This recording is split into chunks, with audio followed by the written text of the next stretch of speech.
आज मैं आप लोगों को कोड की दुनिया का एक ऐसा साइट दिखाना चाहती हूँ जो आज तक मैंने अपने चैनल पर इतना ज़्यादा खुलकर नहीं दिखाया। और अब मुझे ऐसा लगता है कि अब मुझे दिखाना चाहिए वो साइट, क्योंकि अगर वो साइट नहीं दिखाया तो एक दिन ऐसा आएगा कि जो थोड़े मोड़े अच्छे लोग हैं न्यायपालिका में, वो भी खत्म हो जाएंगे। नमस्कार दोस्तों, मैं साक्षी गुप्ता। आज मैं आप लोगों से एक बहुत ही ज़रूरी मुद्दे पर बात करना चाहती हूँ। दरअसल अब तक मैंने अपने चैनल पर जितने भी वीडियोस बनाए हैं वो नाराज़गी में बनाए हैं, कहीं न कहीं एक बहुत ही कुंठित मन से बनाए हैं, बहुत ही फ्रस्ट्रेटेड दिमाग से बनाए हैं, जिसमें मैं बहुत सारी ईमेल्स पढ़ती थी, कमेंट्स पढ़ती थी और उसके बाद ही मैं वीडियो शूट करती थी। जिसमें मैं लगातार सुनती रहती थी कि मैम वकील ऐसे किया, जज ऐसे किया, रीडर ऐसे किया, कोर्ट ऑफिशियल्स इस तरह से मिले हुए हैं, पुलिस वाला इस तरह का है। मतलब जितनी भी नकारात्मक स्तर की बातें होती थी, वो सब मैं करती थी और हर किसी पर बात करती थी, हर किसी की मजबूरियों पर बात करती थी। लेकिन आज मैं आप लोगों को जो बताने वाली हूँ, वो बहुत ही महत्वपूर्ण बात है, बहुत ही इम्पोर्टेंट बात है। आज मैं आप लोगों को कोड की दुनिया का एक ऐसा साइट दिखाना चाहती हूँ, जो आज तक मैंने अपने चैनल पर इतना ज़्यादा खुलकर नहीं दिखाया। और अब मुझे ऐसा लगता है कि अब मुझे दिखाना चाहिए वो साइट, क्योंकि अगर वो साइट नहीं दिखाया, तो एक दिन ऐसा आएगा कि जो थोड़े-मोड़े अच्छे लोग हैं न्यायपालिका में, वो भी खत्म हो जाएँगे। हम जानते हैं कि ठीक है, बहुत सारे जो वकील हैं, वो बेईमानी से काम करते हैं। वो सिर्फ़ अपना फ़ायदा ऊपर रखते हैं और आपको, चाहे आप पीड़ित हो, कितने भी, आपकी परवाह नहीं करते हैं। जजेस के भी बारे में आप लोग बहुत सारी बातें बोलते हो कमेंट सेक्शन में आकर, लेकिन मैं आज आप लोगों को कोर्ट का एक ऐसा चेहरा दिखाने वाली हूँ, जो चेहरा आप लोगों ने देखा नहीं है और ना वो बेचारे कभी बोल पाए हैं। देखिए, देश में जितने भी जजेस हैं, उनमें से कुछ जजेस होंगे जो कि बहुत बेईमानी से चलते हैं, बहुत 3-5 तरीके अपनाते हैं, अपने करियर में प्रतिष्ठा पाने के लिए और बढ़िया ज़्यादा से ज़्यादा घूस, पैसा और सैलरी तो उनको मिल ही रही है। लेकिन देश में बहुत से ऐसे जजेस हैं, जो बेचारे अपनी पद की वजह से कुछ फ्रंट पे आके बोल भी नहीं पाते हैं, उन पर बहुत ज़्यादा दबाव होता है, लेकिन उनकी बहुत सी ऐसी मजबूरियाँ होती हैं, जो कि अभी तक दुनिया के सामने बहुत ही स्पष्ट तौर पर नहीं आई हैं। सबसे पहले मैं जज से ही शुरू कर रही हूँ, फिर सारे ऑफिशियल्स की बात करूँगी। जजेस बहुत सारे फैसले, क्योंकि जज क्या है, वो लॉज़ के अकॉर्डिंग डिसीज़न सुनाता है। तो जज लॉज़ के अकॉर्डिंग डिसीज़न आपको सुना देता है और बाद में ऐसा नहीं है कि वो इस चीज़ के लिए रिग्रेट नहीं करता होगा, अगर किसी पीड़ित को सज़ा हो गई है तो। क्योंकि इंसान ही है, इंसान को अब सामने वाले इंसान का सच नहीं पता चलेगा क्या? पता चल ही जाता है, कितना भी हो। इतने सारे ट्रायल्स चलते हैं, जज को आइडिया हो जाता है कि असल मायने में विक्टिम कौन है और असल मायने में कल्प्रिट कौन है। लेकिन स्टिल वो कानून के दायरे में बंधे रहता है, उसको मजबूरन सबूतों के आधार पर और जो भी जितने भी कानून हैं, उससे एसोसिएटेड, उसके आधार पर उसको फैसला सुनाना ही पड़ता है। ये एक बहुत बड़ा सच है, जिसको हम और आप जितना जल्दी एक्सेप्ट कर लें, उतना बेटर होगा। बहुत सारे ऐसे जजेस होते हैं जिनका परिवार है, जिनके बाल-बच्चे हैं, जो बेचारे मोह में फँसे हुए हैं, उनकी बूढ़े माँ-बाप हैं और उनकी पत्नी है, उनका घर-परिवार है। उनको कई बार धमकी होती है, जान का खतरा होता है। आप अपनी जान के खतरे के साथ तो सोचो कि कोई भी मोल ले सकते हो खतरा, कि चलो मेरी जान जाएगी, जाएगी। लेकिन जब आपका बच्चा हो, आपकी वाइफ़ हो, आपके बूढ़े माँ-बाप हों, अच्छे-अच्छे इंसान की ना रूह काँप जाती है। मैं खुद कई-कई बार सोचती हूँ कि अगर भविष्य में, मतलब मैं अभी 30 साल की हूँ, मैंने शादी वग़ैरह नहीं की है और मैं खुद सोचती हूँ कि भविष्य में अगर मैं शादी वग़ैरह करती हूँ, उस टाइम पर क्या मैं इतनी ही बेबाकी से, इतना ही निडर होकर आप लोगों के लिए लड़ पाऊँगी क्या? चलो मेरी माँ सर पे कफ़न बाँध कर बैठी हुई है, मेरे पापा तो बोलना ही बंद कर दिए हैं, वैसे तो मेरे पापा को बहुत ही नाराज़गी है मेरे इस प्रोफ़ेशन में आने को लेकर और भाई-बहन भी सर पे कफ़न बाँध कर बैठ गए हैं, लेकिन और जो मेरा अपना खुद का अगर आगे भविष्य में परिवार होता है तो? तो जब अपने परिवार पर बात आती है तो बहुत ज़्यादा इंसान डरता है और उस परिस्थिति में ना चाहते हुए भी जो भी उनको कंट्रोल करने की कोशिश करता है, लाइक बड़ा पावरफुल पर्सन, कोई बहुत बड़े इंडस्ट्रियलिस्ट हैं, बिज़नेस पर्सन हैं या फिर पॉलिटिकल पार्टीज़ का अच्छा खासा सपोर्ट है उस पर्टिकुलर पर्सन को या कोई पॉलिटिक्स का ही पर्सन है, उनको बहुत दबाव होता है, तो कुछ जजेस दबाव में कर जाते हैं कि मेरा परिवार सुरक्षित रहे। ठीक है, वो अगर एक्सपोज़ होंगे जजेस तो उनको सज़ा मिलेगी। लेकिन द थिंग इज़ दैट कि आप खुद अपने आप को उस जगह पर रख कर देखो। मैं जस्टिफाई नहीं कर रही ऐसे जजेस को, लेकिन इस तरह से बड़ी पोज़ीशन पर बैठे हुए पर्सन के ऊपर प्रेशर रहता है, मैं बस आपको एक बता रही हूँ। प्रेशर रहता है और उस प्रेशर में एक इंसान गलत चीज़ें कर बैठता है। हर जज इस टाइप का नहीं होता कि मेरे को तो मज़ा आ रहा है भ्रष्टाचार करने में, मेरे को तो मज़ा आ रहा है ये सब चीज़ें करने में। तो ये चीज़ें भी होती हैं कई बार, लेकिन फिर भी मैं जस्टिफ़ाई नहीं करती हूँ। मैं खुद भी अपने तौर पर मैं यही सोचती हूँ कि मैं जिस दिन मैं मेंटली प्रिपेयर्ड हो जाऊँगी ना कि मैं अपने बच्चों की भी जान खतरे में डाल सकती हूँ, अपने हस्बैंड की भी जान खतरे में डाल सकती हूँ, उसी दिन मैं शादी करूँगी। अदरवाइज़ नहीं करूँगी। ऐसे ही रहूँगी, क्योंकि मैं कमज़ोर होकर, मोह में पड़कर किसी भी तरह का अन्याय किसी दूसरे व्यक्ति के साथ नहीं करना चाहती। तो मैं इस चीज़ के लिए मेंटली प्रिपेयर्ड हूँ। लेकिन सामने वाला जो दूसरा पर्सन है, जो कि ऐसी सिचुएशन में फँस गया है, जज बन गया है, जिसका अपना परिवार ऑलरेडी है, वो ऐसी चीज़ें कर जाते हैं। हर किसी में इतना सामर्थ्य, इतनी शक्ति नहीं होती है, जितना हम और आप में है। तो इसलिए थोड़ा-सा मैं ऐसा समझती हूँ कि हमको सहानुभूति रखनी चाहिए जजेस को लेकर। जब तक हमको पूरी तरीके से संपूर्ण सच पता ना चल जाए किसी भी जज के बारे में, तब तक हमको बहुत ज़्यादा उनके प्रति एग्रेसिव नहीं होना चाहिए। लेकिन हाँ, गलत तो गलत ही होता है, चाहे आप मुँह में किए हो, चाहे जैसे भी किए हो, तो सज़ा बिल्कुल मिलनी चाहिए उनके एक्सपोज़ होते ही। लेकिन व्हाट अबाउट दोज़ जजेस जो कि खतरा लेकर लगातार काम कर रहे हैं? और देश में बहुत से ऐसे जजेस भी ज़रूर होंगे, जो कि अपने आप को खतरे में डालकर काम करते होंगे। ज़रूर होंगे, मुझे स्पेसिफिकली तो नहीं पता पर होंगे ज़रूर। क्योंकि अगर वैसे जजेस नहीं होते ना, तो बहुत से न्यायपूर्ण फैसले भी आते हैं। आते हैं कि नहीं आते हैं? आप अपने दिल पर हाथ रखकर बताओ। और डेटा भी आप चेक करोगे तो आपको निकल के आएगा। बहुत से न्यायपूर्ण फैसले होते हैं, वो ऐसे तो नहीं होते होंगे ना। कुछ ऐसे जजेस होंगे जो अपनी जान को हथेली पर लेकर अपोजिट पार्टी चाहे कितनी भी पावरफुल हो, पर उनको सज़ा सुनाते हैं, राइट? तो ये तो हो गया जज का परेशानी। अब इसके बाद आते हैं वकील। वकीलों की परेशानी पर तो मैं एक और वीडियो बनाऊँगी, लेकिन अभी मैं बस आपको मोटा-मोटी बता रही हूँ, शॉर्ट में, कि सबसे बड़ा स्ट्रगल होता है वकीलों का फाइनेंशियल कंडीशन। मैं देश के इतने सारे वकीलों को देखी हूँ जो कि फाइनेंशियली बहुत स्ट्रगल कर रहे हैं, जो कि मेहनत बहुत करते हैं, लेकिन उनको उनका डिज़र्विंग फीस नहीं मिलती है। जूनियर वकीलों को तो अपनी आँखों से देख रही हूँ मैं कि कितना ज़्यादा हमको तकलीफ़ होता है पैसे अर्न करने में, चाहे हम कितना भी काम करें, हमको पैसे ढंग से नहीं मिलते हैं, 10,000 रुपए तक नहीं मिलता है हमको महीने का। लेकिन बहुत सारे सीनियर वकील भी हैं जो कि अच्छे हैं, जो कि जेन्युइनली चाहते हैं बहुत ही अच्छे से काम करना, लेकिन उनको अमाउंट ही नहीं मिल रहा है, फीस ही नहीं मिल रहा है ढंग का।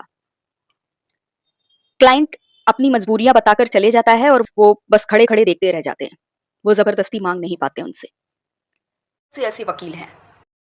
कोई फाइनेंशियल कंडीशन, स्टेबिलिटी कुछ नहीं है उनकी लाइफ में। साइड बाय साइड वो बिज़नेस कर रहे होते हैं या कुछ और काम कर रहे होते हैं। तो हमको अच्छे वकीलों को फाइनेंशियली सपोर्ट करना है, जो अच्छे वकील हैं। मेरे पास तो अब ऐसे हो गया है कि मेरे पास जितने भी लोग आते हैं, किसी भी तरह की कानूनी मदद लेने के लिए, वो मुझे फ़ीस के लिए ऐसा विवश नहीं करते। कुछ लोग आते हैं बड़े कट्टर कलेजे के होते हैं, जो कि बोलते हैं हमको कोई मतलब नहीं है आपकी आर्थिक स्थिति कैसी है, क्या है। हमें बस ये चीज़ से मतलब है कि हम तकलीफ़ में हैं और आपको हमारी मदद करनी ही होगी। ऐसे लोग थोड़े से आते हैं ज़बरदस्त बनकर, पर मैं उनको हटा देती हूँ कि आप जा सकते हैं, दरवाज़ा बंद है। लेकिन जो लोग इतनी इंसानियत दिखाते हैं कि नहीं, अगर हम दुःख में हैं तो आप भी हो और हम दोनों को एक-दूसरे के दुःख-सुख का ध्यान में रख के और एक-दूसरे की मदद करनी चाहिए। तो वो लोग बिल्कुल चाहे कितनी भी परेशानी हो, कहीं न कहीं से अरेंज करके मुझे मेरा जो मेहनताना है वो पकड़ा के जाते हैं। बहुत से ऐसे वकील होते हैं, उनकी भी वही सेम कंडीशन, परिवार की वजह से मोह में रहते हैं और उस कारण वो बहुत ज़्यादा पंगे नहीं लेते हैं। अभी मुझे कल एक सब्सक्राइबर ही थे मेरे चैनल के, जिन्होंने कहा कि मैम इतनी बेबाकी से, इतना ज़्यादा निडर होकर और इतना ज़्यादा इमोशनल होकर आप चैनल पे, वीडियो पे जो भी बोलती हो, ऐसा लगता है जैसे जनता की परेशानी आपकी परेशानी है। आप पता है आप अपने वकील भाइयों को, अपने साथियों को एक तरह से थ्रेटन कर रही हो। थ्रेटन मतलब उनके अंदर एक गुस्से की ज्वाला पैदा कर रही हो जिस तरह से आप बोलती हो। मैंने बोला मैं बोलती क्या हूँ? करेक्ट बात बोलती हूँ ना, और जिस पर बीतती है ना वो जानता है। हम और आप नहीं समझ सकते यहाँ बैठे-बैठे। कितनी बड़ी-बड़ी तकलीफें लोग झेल रहे हैं और न्यायपालिका में उनको न्याय नहीं मिल रहा। पैसे देने के बाद भी उनके साथ धोखा हो रहा है। हम और आप यहाँ बैठकर नहीं समझ सकते। इसलिए मैं जब उनकी तकलीफ़ों को बहुत ही गहराई से महसूस करती हूँ, तो मेरा दिमाग स्टेबल नहीं रहता है और उस कंडीशन में मैं ज़्यादा से ज़्यादा यही कर सकती हूँ कि मैं उनको कोई गाली ना दूँ। अगर वो सामने आ जाएँ तो उन पर हाथ ना उठाऊँ, मैं उनको कोई श्राप ना दूँ। बस इतना कर सकती हूँ कि नाराज़गी भरे शब्दों में उनका विरोध कर सकती हूँ, बिना किसी भी तरह का अपशब्द उपयोग किए बगैर। बस ये कर सकती हूँ। लेकिन अगर आप बोलोगे कि मेरे आवाज़ में मेरा इमोशन, मेरा गुस्सा, मेरी नाराज़गी ना दिखे, तो ये नहीं हो सकता। क्योंकि क्लाइंटों की तकलीफ मुझे महसूस होती है। मैं उसको दिमाग तक नहीं ले पाती हूँ, वो दिल तक पहुँच जा रही है। तो ये चीज़ें जो हैं, हर कोई इतना ज़्यादा फ़ियरलेस होकर नहीं आ पाता है। लोगों के पीछे परिवार होते हैं, उनके बच्चे होते हैं, उनकी बीवी होती हैं, वो डर जाते हैं। उनको ना चाहते हुए भी अपने वकील भाइयों के साथ कोऑपरेट करना पड़ता है। बहुत से अच्छे-अच्छे वकील हैं जो कि ईमानदारी से काम करना चाहते हैं, पर नहीं कर पा रहे हैं, मजबूर हैं। लेकिन इस मजबूरी का नाम देकर हम अन्याय को तो जस्टिफाई नहीं कर सकते ना। दैट्स व्हाई मैं किसी के भी प्रति बहुत ज़्यादा दया का भाव नहीं दिखाती और मैं सीधा बोलती हूँ, चाहे कुछ भी हो, आप क्लाइंट के साथ गलत होता कैसे देख सकते हो? और भी बहुत सारी मजबूरियाँ होती हैं वकीलों की, अंदर ही अंदर की कहानियाँ हैं बहुत सारी, मैं आपको बताती जाऊँगी धीरे-धीरे कि वकील समाज कितनी सारी तकलीफ़ें झेल रहा है और हम और आप यहाँ पर बैठकर नहीं समझ सकते कि जो इंसान वहाँ तकलीफ़ें झेल रहा है, वो कितना झेल रहा है। कोई भी केस आप लोगे, अपोज़िट पार्टी से तुरंत कॉल आता है। मैंने अब तक जितने भी केसेज़ लिए हैं, उसमें अपोज़िट पार्टी मुझसे कॉन्टैक्ट करने की कोशिश की है। उन्होंने ऑफ़र देने का कोशिश किया है, खरीदने की कोशिश की जाती है, इनडायरेक्टली धमकी मिलती है। किसी भी पर्सपेक्टिव से एक वकील को हमेशा जान का खतरा रहता है, जब वो केस लड़ रहा होता है या कुछ भी वो कर रहा होता है, अपना काम-काज, उसको हमेशा जान का खतरा होता है। तो ये वकील की परेशानियाँ हैं और डिटेल में किसी और वीडियो में बात करेंगे। इसके बाद और भी कोर्ट ऑफिशियल्स होते हैं, उन पर भी दबाव होता है। किस-किस तरह के दबाव हैं, मैं उस पर पॉइंट वाइज़ वीडियो बनाऊँगी। अभी बस मैं आपको इतना इंट्रोडक्शन देना चाहती हूँ कि बहुत सारे देश में ऐसे वकील, जज, कोर्ट ऑफिशियल्स हैं, जो कि पूरी ईमानदारी से काम करना चाहते हैं, लेकिन उन्हें मजबूरन इसी करप्शन का पार्ट बनना पड़ता है, क्योंकि अगर वो ज़्यादा क्रांतिकारी एटीट्यूड दिखाएँगे, तो वो मारे जाएँगे, उनका परिवार मारा जाएगा या फिर कुछ ऐसी चाल खेल दी जाएगी जिससे कि उन्हें ही एक करप्टेड व्यक्ति साबित कर दिया जाए। वर्मा सर करके थे, उनके यहाँ नोट वगैरह पकड़ाया था कि वो करप्शन में इन्वॉल्व हैं, ये वो वगैरह-वगैरह। मैंने वो न्यूज़ देखी, लेकिन मैं उस न्यूज़ पर बहुत ज़्यादा अपने चैनल पर आकर क्यों नहीं बोली? क्योंकि आपको नहीं पता कि वो वाक़ई में करप्शन का पार्ट थे या फिर उनको करप्शन का पार्ट दिखाया गया। हो सकता है कि कोई बैक फुट पर खेल रहा हो, कोई उनको उनके मना करने पर कि मैं घूस नहीं लूँगा, किसी ने उनको बोला हो कि ठीक है, मत ले, हमारे साथ मिल के चलता तो पैसा भी खाता, खुश भी रहता। लेकिन अब घूस नहीं लेगा ना, तो हम तेरे को दुनिया के सामने भ्रष्टाचारी साबित कर देंगे और इसके बाद तू घूस भी लेगा और हमारे हिसाब से भी चलेगा। हो सकता है दुश्मनी में किसी ने ये सब कर दिया हो और जब दुश्मनी में बड़ी जो ताकतवर लोग होते हैं, जब वो लगते हैं किसी के पीछे, तो देश में बहुत से ऐसे सबूत हैं। हो सकता है किसी दिन मेरे घर पे भी कोई पैसे रखवा दे, कोई गांजा रखवा दे, कोई हीरोइन रखवा दे और रातों रात में गिरफ्तार हो जाऊं। साक्षी गुप्ता जो बहुत ही फियरलेसली चैनल पर आकर बोलती हैं, देखिए इनका असली चेहरा, इस तरह से ये घूस लेते हुए पकड़ी गई, इस तरह से इनके घर से ये सारी चीजें बरामद हुई। सब मिल गए, सारे पावरफुल लोग, क्योंकि भाई उनका सच खोल रही थी ना मैं। तो आपको नहीं पता कब हमारे साथ क्या खेल हो जाए, तो डर तो बहुत रहता है लोगों को और उसी डर के कारण कई लोग ना चाहते हुए भी करप्ट बन जाते हैं। अब हम और आप क्या कर सकते हैं ऐसे सिचुएशन में? हम और आप एक ही चीज कर सकते हैं, कभी भी कोई अच्छा वकील दिखे तो उसको ज्यादा से ज्यादा प्रोत्साहित करिए। कोई भी आपको दिख रहा है कोर्ट में कि बेचारे के पास पैसा नहीं है, क्लाइंट नहीं है, उसकी मदद करिए। अगर आप एक अच्छे व्यक्ति हैं, जैसे आप अनाथ आश्रम में डोनेशन करते हैं ना, वैसे अच्छे वकीलों को आगे बढ़ने में हेल्प करिए। मैं हमेशा कहती हूँ आप लोगों को, ये जो जूनियर साथी हैं मेरे बहुत सारे, इन लोगों को हेल्प करिए, केसेस दीजिए, उन्हें काम सीखने का मौका दीजिए। आप लोग क्लाइंट लोग अगर डर के मारे पैर पीछे कर लोगे कि अरे जूनियर वकील है, नहीं कराऊंगा मैं काम, तो हो गया, फिर वो बेचारा कभी नहीं सीख पाएगा। फिर उसको कोई करप्ट सीनियर ऐसे करके बुलाएगा कि इधर आ, दलाली का काम करेगा, तो बोलेगा कि नहीं सर वो दलाली सही नहीं होती है। अरे ऐसी घूमते रह जाएगा, दलाली का काम करेगा पहले बता। ठीक है सर वो रेंट और खाने का नहीं, अरे मिल जाएगा तेरे को। एक क्लाइंट अगर तू पकड़ के लाया, ठीक है, कहीं पर भी वो बहुत सारे अड्डे होते हैं जहाँ खड़े होकर क्लाइंट पकड़ के लाते हैं, पकड़ के लाया, ठीक है, तो तेरे को उसमें से मैं 10% दे दूंगा या 20% दे दूंगा।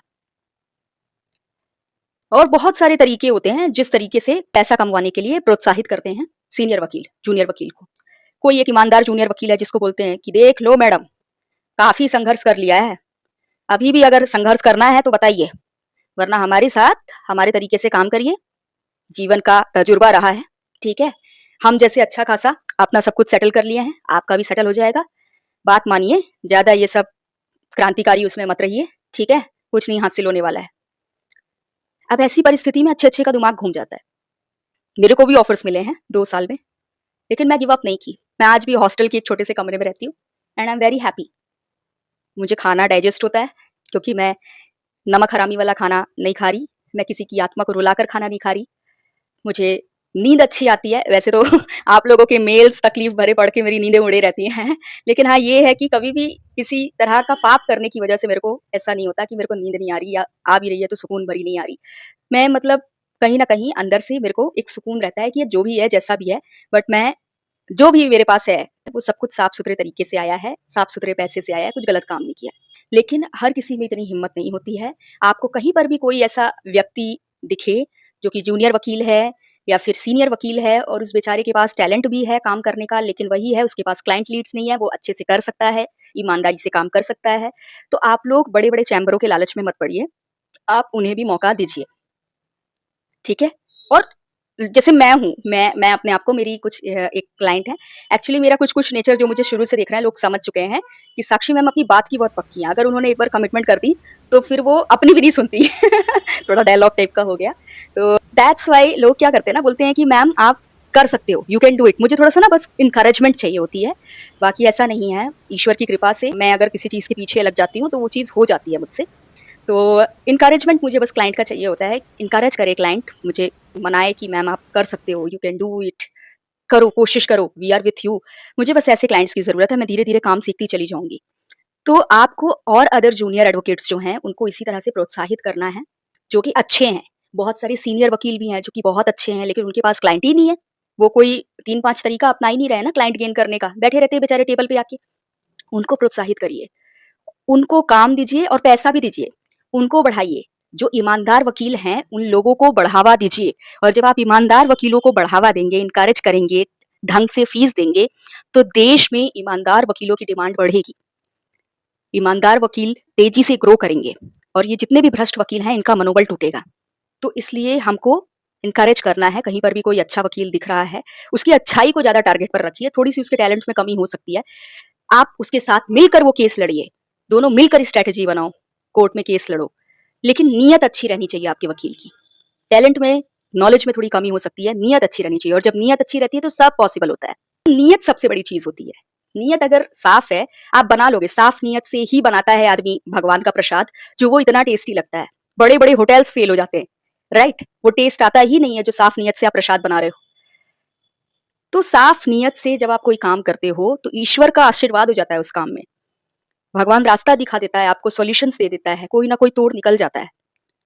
तो ऐसे वकीलों को प्रोत्साहित करना है, सिर्फ़ थोड़ी-सी उनमें नॉलेज की कमी है दूसरे वकील के मुकाबले, टैलेंट की कमी है, ये सोचकर उनकी अच्छाइयों को दरकिनार मत करिए।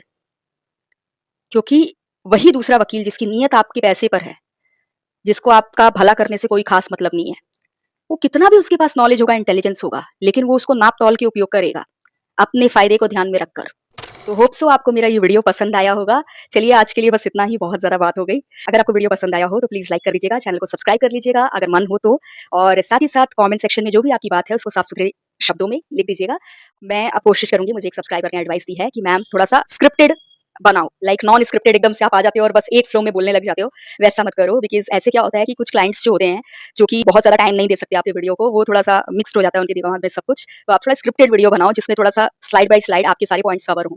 तो अब मैं कोशिश करूँगी थोड़ा स्क्रिप्टेड वीडियो बनाने का, देखते हैं मैं कितना सक्सेसफुल होती हूँ उसमें। चलिए आज के लिए बस इतना ही, धन्यवाद, आपका दिन अच्छा जाए, आप लोग सब खुश रहिए, ईश्वर आप लोगों की ज़िंदगी की सारी तकलीफ़ें दूर करे और आप लोगों को खूब सद्बुद्धि दे और खूब कल्याण करे आप लोगों का। धन्यवाद, आज के लिए बस इतना ही।